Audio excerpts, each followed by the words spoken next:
है, शांत बैठा है अपने दक्षिण में आराम से। ये है चालुक्य नरेश। नाम बेचारे का चालू है लेकिन है नहीं, ये ठीक है, सीधा साधा बढ़िया आदमी है, साउथ में बैठा है, लेकिन ये बहुत प्रतापी है, इसको कमजोर मत समझना। चालुक्य नरेश एक बहुत बड़ा आदमी है, पुलकेशियन द्वितीय, पुलकेशियन सेकंड राजा का नाम है चालुक्य। इनकी राजधानी है बादामी, बादाम से बादामी, तो चालुक्य नरेश है, पुलकेशियन द्वितीय, राजधानी बादामी। बाद में ये फर्स्ट वाला जो हर्षवर्धन है ये अटैक करेगा इसके ऊपर, लेकिन ये उसको बुरी तरह हरा देगा। नर्मदा नदी के तट पर इनकी लड़ाई होगी और उसमें ये बुरी तरह से हारेगा। उसके बाद फिर साउथ में नहीं जाएगा, फिर ऊपर ही ऊपर रहेगा। फर्स्ट को एक बार गलतफहमी हो गई थी, वैसे था भी वो ताकतवर, उसने ये सब अपने अंडर, मतलब एक तरह से आसपास का पूरा एरिया उसके दबाव में आ गया था हर्षवर्धन के टाइम में। फिर हर्षवर्धन की हिम्मत हुई तो उसने आगे बढ़ के इस पे अटैक किया, लेकिन यहाँ पर इस अटैक में ये भारी पड़ा और कहीं ना कहीं एक बेइज्जती भी है, क्योंकि उत्तर का प्रतापी राजा है, दक्षिण में आया तो यहाँ छोटे से बादामी जिनकी राजधानी है चालुक्य नरेश पुलकेशिन द्वितीय ने इनको वापस भेज दिया। ये लड़ाई की बातें ये थोड़ी लिखेगा कि ऐसे ऐसे हुआ, ये दक्षिण भारत के राजा ने लिखी है जो जीता था। ऐहोल अभिलेख में लिखा गया है कि ऐसा ऐसा हुआ था। ठीक है, चलिए, तो अब ये थोड़ा थोड़ा एक पिक्चर तुम्हें समझ में आई। ये 5 बड़ी ऊपर की टेरिटरी और एक ये दक्षिण की, इसमें हरियाणा पंजाब सोच लो, यूपी एमपी बंगाल असम और साउथ की तरफ है ये कर्नाटक के आसपास का। ठीक है, अब इनको पढ़ना स्टार्ट करते हैं। ये हैं हमारे गुप्तोत्तर के राजा, इनमें लगभग सारे के सारे ना पहले सामंत थे। किसके अंडर थे ये? एक तरह से उनके टाइम पे नौकर की तरह रहा करते थे या सैनिक की तरह, जो गुप्त थे। फिर जब गुप्त कमजोर हुए तो धीरे धीरे करके ये राजा बन गए, इन्होंने राजपाट संभाल लिया। तो देखो सबसे पहले हम बात करते हैं, अब आप लोग इस बात को समझ सकते हो, अब मैं फर्स्ट सेकंड थर्ड बार बार नहीं बताऊंगी, अब मैं नंबर बता दूंगी, आप समझते चलना। First, second, third, fourth, fifth और सिक्स्थ। फर्स्ट मतलब हरियाणा, सेकंड यूपी, थर्ड मतलब मालवा तो एमपी, फोर्थ मतलब बंगाल, फिफ्थ मतलब असम वाला और सिक्स मतलब साउथ वाला। अभी साउथ वाले को बेशक छोड़ दो, पहले इनको देखो, ये 4 आपस में अभी देखना क्या करेंगे, ये 4 उसको भी छोड़ दो अभी। फर्स्ट वाला जो है, जो हरियाणा का थानेसर वाला है, पहले इनकी बात कर लेते हैं। थानेसर में एक आदमी था, नाम था पुष्यभूति। इसने सबसे पहले कोशिश की कि भाई मैं राजपाट संभालूंगा, क्योंकि अब गुप्त तो खत्म हो गए, तो क्योंकि ये सबसे पहले आया तो नाम क्या पड़ गया, पुष्यभूति वंश। इसके वंश में कई अच्छे अच्छे ताकतवर इसके बेटे, इसके पोते वगैरह हुए। एक आदमी था राज्यवर्धन, फिर इनके बाद भी कई राजा हुए, फिर एक आदमी आया प्रभाकर वर्धन। ये प्रभाकर वर्धन है ना, ये सच में ताकतवर है। जैसे ताकतवर तो वो भी थे, लेकिन उनका दबदबा नहीं था, पैठ नहीं थी अपने इलाके पे। प्रभाकर वर्धन का एक दबदबा है। प्रभाकर वर्धन के फिर 3 बच्चे हुए, ये तीनों बड़ा नाम खड़ा करेंगे। इनमें से एक का नाम है राज्यवर्धन। एक बार ऊपर देखो तो राज्यवर्धन मैंने ऊपर भी लिखा था, यहाँ भी लिखा था, क्योंकि राज्यवर्धन पहले भी पीढ़ी में एक था। ये बहुत नॉर्मल था, पहले दादा परदादा परदादा के भी दादा का नाम अगली पीढ़ी में रख लेते थे। तो जैसे चंद्रगुप्त सेकंड देखा था ना हमने, चंद्रगुप्त फर्स्ट था, फिर समुद्रगुप्त था, फिर चंद्रगुप्त सेकंड, ऐसे ही कभी इनकी पीढ़ी में राज्यवर्धन था। आगे आने वाली कई राजा आए उसके बाद प्रभाकर वर्धन ने अपने बेटे का नाम राज्यवर्धन, या इसको हिस्ट्री में राज्यवर्धन सेकंड के नाम से भी जाना जाता है, इसी कारण, क्योंकि राज्यवर्धन पहले भी था। बहुत सारे लोग वर्धन देखने के कारण इस वंश को ही कह देते हैं ये वर्धन वंश है, लेकिन अगर शुरुआत पूछेंगे तो किसने की थी, पुष्यभूति। इसलिए वंश के नाम में पुष्यभूति वंश भी आ सकता है और वर्धन वंश भी आ सकता है। तो देखो राज्यवर्धन इसका बेटा, इसकी एक बेटी जन्मी जिसका नाम इसने रखा राज्यश्री। बाद में ये मौखरी रानी कहलाएगी। मौखरी रानी क्यों? क्योंकि इसकी शादी करेंगे मौखरी यूपी वाले राजा से, कन्नौज के राजा से। तो हरियाणा वाली जो लड़की, हरियाणा वाले राजा की जो बेटी है, वैवाहिक संबंध तो ऐसे ही करते हैं ना भाई, आसपास के अच्छे राजा से। तो हरियाणा के साथ यूपी लगता है, तो वहीं के मौखरी राजा से अपनी बेटी की शादी कर दी थी। किसने? प्रभाकर वर्धन ने। इसका एक छोटा बेटा है जिसका नाम है हर्षवर्धन, जो सबसे प्रतापी राजा बनेगा, अंतिम हिंदू सम्राट है ये उत्तर भारत का। इसके बाद फिर धीरे धीरे करके हिंदुओं का कहीं ना कहीं इनके खात्मे के साथ ना मुस्लिम साम्राज्य की स्थापना हो जाएगी, मध्यकाल स्टार्ट हो जाएगा। तो अंतिम हिंदू सम्राट अगर पूछेंगे उत्तर भारत में तो आप टिक करेंगे हर्षवर्धन को।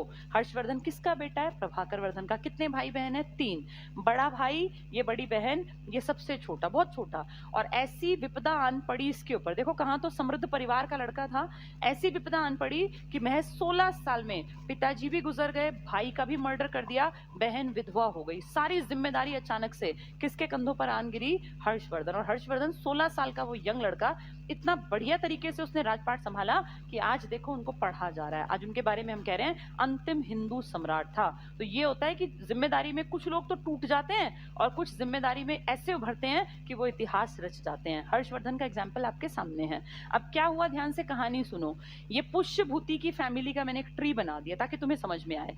अब प्रभाकर वर्धन की जो बेटी है राजश्री, जब ये बड़ी हुई तो प्रभाकर वर्धन, इन लोगों की राजधानी जो है ना, हरियाणा में इनका राज था, तो इन्होंने राजधानी हरियाणा के कुरुक्षेत्र में थानेसर, इसको स्थानेश्वर भी कहते हैं, ये बना रखी थी।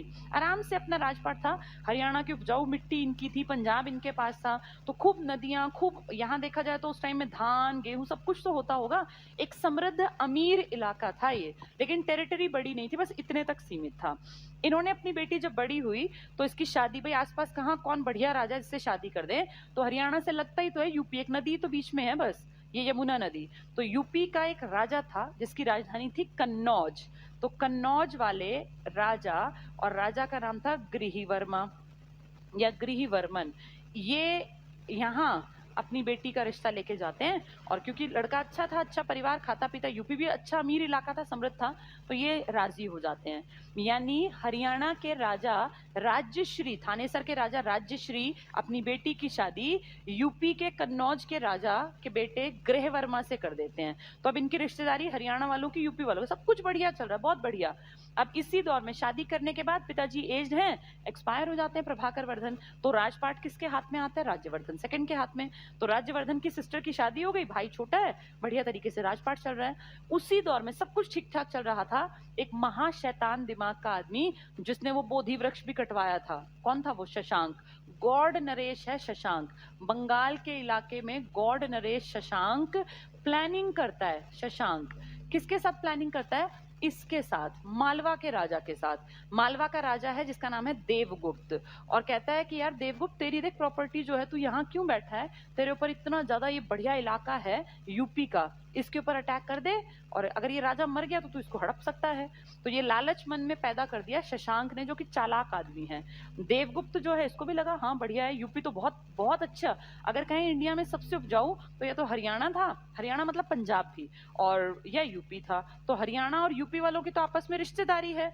लेकिन उसी टाइम पे शशांक जो बंगाल का है, गॉड नरेश, शैव अनुयायी है, ये उकसाता है मालवा के राजा को, देवगुप्त को, और कहता है तू ना उसको मार दे, और उसको मार देगा तो राजा मरा तो फिर कौन देख रहा है, फिर इसकी टेरिटरी तेरे पास आ जाएगी।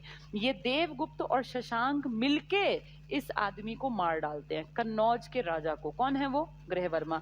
ये किसका रिलेशन में है? ये थानेसर वालों का भी तो रिलेटिव है ना, उनकी सिस्टर की शादी हुई है, तो उनकी सिस्टर विधवा हो गई, अपनी सिस्टर विधवा हो गई, और टेरिटरी पे किसका डर आ गया कि मालवा वाला राजा मेरी बहन का ये हिस्सा हड़प जाएगा, खा जाएगा।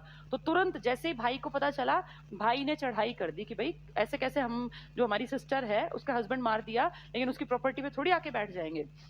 राज्यवर्धन अपनी सेना लेके निकल पड़ा, और राज्यवर्धन अपनी सेना लेके किस पे चढ़ाई करेगा? इस 3rd नंबर वाले पे, मालवा के राजा पे, क्योंकि यही सामने आया है सबके दिमाग में कि मालवा के राजा ने मार दिया, तो मालवा पे चढ़ाई करेगा। और गुस्से से भरा हुआ है, क्योंकि देखो बहन विधवा हो गई है, उसकी टेरिटरी हड़पना चाहता है, तो वो गुस्से में देवगुप्त जो है इसका खात्मा कर देगा, देवगुप्त को मार देगा। शशांक कितना चालाक है, देवगुप्त को उकसा के किसको मरवाया? इस शशांक नाम के आदमी ने, देखो कितनी चालाकी चली, इस आदमी से ये मरवा दिया, 2 नंबर खाली हो गया। उसके बाद तीसरे का मर्डर कौन कर देगा? ये 1 नंबर वाला, तो दोनों टेरिटरी खाली हो गई ना। अब लेकिन शशांक के प्रति भी गुस्सा है इस राज्यवर्धन में, तो ये जो है बड़ा चालाक आदमी है शशांक। राज्यवर्धन को अपने यहाँ बुलाता है, अपने दरबार में, कि भाई चलो बैठ के बातचीत करते हैं। राज्यवर्धन आ जाता है और धोखे से राज्यवर्धन का मर्डर कर देता है। कितना तेज दिमाग आदमी, कितना चालाक है। देखो सबसे पहले इसने क्या किया, 3rd नंबर, ये जो 2nd नंबर का यूपी का कन्नौज का राजा था ना गृहवर्मा, इसका मर्डर करवाया। किससे? इस नीचे वाले मालवा के देवगुप्त से। यानी एक पत्ता साफ हुआ, 2 नंबर खाली हो गया। अब इसके प्रति किसके मन में गुस्सा आ गया? 1st नंबर वाले के, क्योंकि उनकी बहन की शादी हुई थी। वो बड़ी सेना लेके आता है, इसको मार डालता है। तो फिर देखो 2 खाली हो गए ना, 2nd और 3rd। अब उसके राजा को ये 4थे नंबर वाला शशांक चालाकी से राजमहल में धोखे से उसका मर्डर कर देता है। यानी देखो देखो फर्स्ट नंबर का राजा भी मरवा दिया, सेकंड का भी मरवा दिया और थर्ड का भी मरवा दिया। किसने किया है, किसने गेम खेला? चौथे नंबर वाले, यानी बंगाल के गॉड नरेश शशांक की चालाकी है ये सब जब चल रहा था उस टाइम ये बच्चा था हर्षवर्धन। पहले पिताजी एक्सपायर हुए, पिताजी चलो अपने आप गए, बहन विधवा हुई, जिसका कारण कौन था? शशांक। भाई का मर्डर जानबूझ के धोखे से करवा दिया शशांक ने।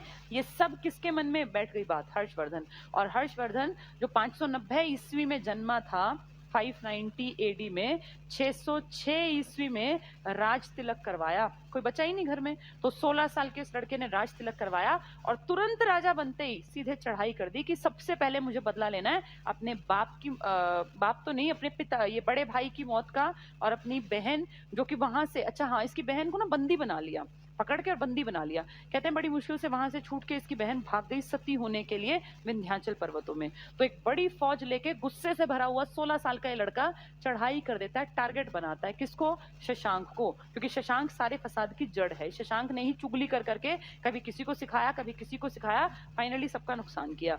इस शशांक पे चढ़ाई करता है, ताकतवर सेना लेके गया था, शशांक हार जाता है और शशांक मारा जाता है। तो इस तरह करके ये जो हर्ष है ये बड़ा राजा बन जाएगा, क्योंकि अब धीरे धीरे करके सारी प्रॉपर्टी खाली हो गई।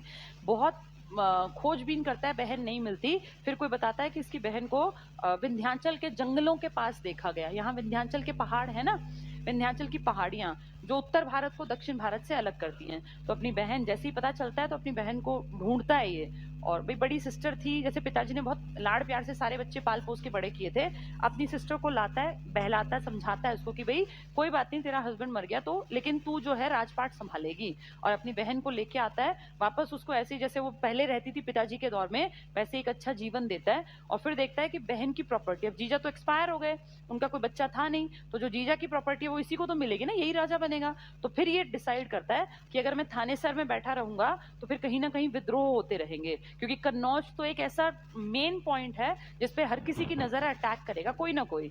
तो हर्षवर्धन एक यंग उम्र का लड़का डिसीजन लेता है कि मैं राजधानी बदलूंगा और राजधानी थानेसर से ले जाके कहाँ रख दूंगा? कन्नौज में। तो ये राजधानी हर्षवर्धन बदलेगा और ये मौखरियों की जो राजधानी थी ना पहले, उसको अपनी दूसरी राजधानी बना लेगा। तो एग्जाम में आ जाएगा कि राजधानी का परिवर्तन थानेसर से कन्नौज किसने किया? हर्षवर्धन ने। कारण समझ में आ गया, क्योंकि वो प्रॉपर्टी खाली पड़ी थी और खाली प्रॉपर्टी पे कभी ना कोई तो अटैक करेगा। उसी से बचने के लिए थानेसर के और यूपी के जो मेन इलाका है ना इनके बीच में कन्नौज, यहाँ पे जाके अपना राजपाट शुरू करता है। और फिर धीरे धीरे करके ये पूरी टेरिटरी इसके हाथ में आ जाती है, क्योंकि न तो शशांक बचा हुआ है और न ही देवगुप्त बचा हुआ है। इसीलिए ये कहलाता है हिंदुओं का अंतिम सम्राट है ये उत्तर भारत का, क्योंकि इसके खात्मे के साथ फिर द एंड हो जाएगा एंशिएंट इंडिया का भी। और भी कुछ साम्राज्य छुटपुट से बताऊंगी मैं जो दक्षिण की तरफ है। उम्मीद करती हूँ ये कहानी आपकी समझ में आ गई होगी। ये देखो चारों का क्या हुआ। इसी के साथ जब ये शशांक पे चढ़ाई करने जा रहा था ना, तो रास्ते में इसको भास्कर वर्मन, ये जो पांचवा था असम वाला, इस भास्कर नाम का एक आदमी, भास्कर सूरज, असम कामरूप, वहां से एक आदमी आता है राजा का दूत और कहता है हमें भी दिक्कत है इस शशांक से, हम भी आपका साथ देंगे। तो जब ये शशांक को मारने के लिए निकला था उस टाइम इसका साथ देता है ये पांचवा। तो अब ये सारी टेरिटरी कहीं ना कहीं मित्रवत हो जाती है थानेसर के राजा हर्षवर्धन के, और ये अपनी राजधानी कहाँ ले जाता है? अपनी राजधानी उठा के ले जाता है ये कन्नौज में, जो किसकी राजधानी थी पहले? मौखरियों की। मौखरी कौन था? गृहवर्मा, जिसकी शादी किससे हुई थी? राजश्री के साथ। इसलिए राजश्री को क्या कहते हैं? मौखरी रानी। इसका बड़ा भाई कौन था? राज्यवर्धन। किसके बच्चे हैं ये? प्रभाकर वर्धन के। प्रभाकर वर्धन के पूर्वज सबसे पहले कौन थे? पुष्यभूति। कौन से काल में आए हैं ये? गुप्त उत्तर काल में। तो गुप्तोत्तर काल में बड़ा साम्राज्य है ये। उत्तर भारत के थे सारे, जो मैंने कहानी से समझा दिए। वैसे ये अलग अलग पढ़े जाते हैं, लेकिन कहानी अगर समझ में आ गई तो फिर दिक्कत नहीं होगी। ठीक है, चलिए अब हर्षवर्धन जो है बड़ा राजा बन गया। बस अब क्लास का एंड कर रही हूँ, इसको कल फिर सारे सिस्टम को किताब नोट से समझा दूंगी। हर्षवर्धन के बारे में एक दो बातें और बता दूं, फिर क्लास खत्म। हर्षवर्धन एक प्रतापी राजा है, अंतिम हिंदू सम्राट है, बहुत बड़ा राजा, क्योंकि इसकी सेना भी बढ़ गई, प्रॉपर्टी भी बढ़ गई। हर्षवर्धन के बारे में ये सारी बातें हमें बताता है एक आदमी जिसका नाम है बाण भट्ट। इसने एक किताब लिखी जिसका नाम है हर्षचरित, और इस किताब में 8 चैप्टर हैं। 8 चैप्टर, जिनमें से 3 चैप्टर में इसके पूर्वजों की कहानी है, जो मैंने आपको बताया भाई इसके पिताजी, इसका भाई, इसकी बहन, सबके बारे में है। और फिर जो 5 चैप्टर है ना, वो इसकी खुद की जीवनी है। इसने अपनी लाइफ में क्या किया, कब विजय की, कहाँ पे किस राजा के ऊपर चढ़ाई की, कितनी प्रॉपर्टी, क्या कुछ था, वो सब कुछ है। तो अपनी खुद की कहानी हर्ष की 5 चैप्टर्स में है, और इसकी पुरानी कहानियां जो है पूर्वजों की, ये 3 चैप्टर में। कुल कितने चैप्टर हैं? 8। किताब का नाम हर्षचरित है, लिखी किसने है? बाणभट्ट ने। तो इससे समझ जाओ बाणभट्ट किसका दरबारी था, किसका दरबारी कवि था? हर्षवर्धन का। ठीक है, चलिए आज इतना ही पढ़ते हैं, और अब 5-10 मिनट का ब्रेक है। किसी स्टूडेंट का कोई भी डाउट है तो फोन मेरे पास है, इस पे पूछ लेना। क्लास जब लाइव चलती है तो क्वेश्चंस मत किया करो, क्योंकि उसमें समझने में फोकस रखो। कोई पॉइंट कहीं रह गया ना तो क्लास के खत्म होने के बाद टीचर से बात करो, वरना तुम्हारा सारा टॉपिक रह जाएगा। मेरा एक्सपीरियंस तुमसे ज्यादा है, अगर एक पॉइंट एक रह गया ना, छोड़ दो वहीं, आगे की कहानी पूरी समझ लो, फिर उस पॉइंट को बाद में क्लियर कर लेना। लेकिन अगर उसके चक्कर में बैठे रहे, फोन मिलाते रहे, तो वो अगले सारी कहानी तुम्हारे दिमाग से स्लिप कर जाएगी। ठीक है, आज गुप्तों का टॉपिक पूरा करा दिया, गुप्तोत्तर का बेस समझा दिया। अब कल से हम गुप्तों को प्रॉपर तरीके से पढ़ना स्टार्ट करेंगे। चलिए आज के लिए इतना ही, थैंक यू। अब फोन 5-7 मिनट तुम्हारे पास है, उसमें तुम कर सकते हो। अच्छा हाँ, नंबर बता रहे हैं, ये कुछ लोगों के पास नंबर नहीं है। क्या नंबर है? 9053006116। ये नंबर है जिसपे अभी मैं अवेलेबल हूँ, मैं आपसे बातचीत करूंगी। किसी का कोई भी डाउट है तो ये नंबर है 90536116, 90536116, 9053006116। ठीक है, इस पे आप लोग क्वेश्चंस पूछ सकते हैं। चलिए आज के लिए इतना ही, थैंक यू।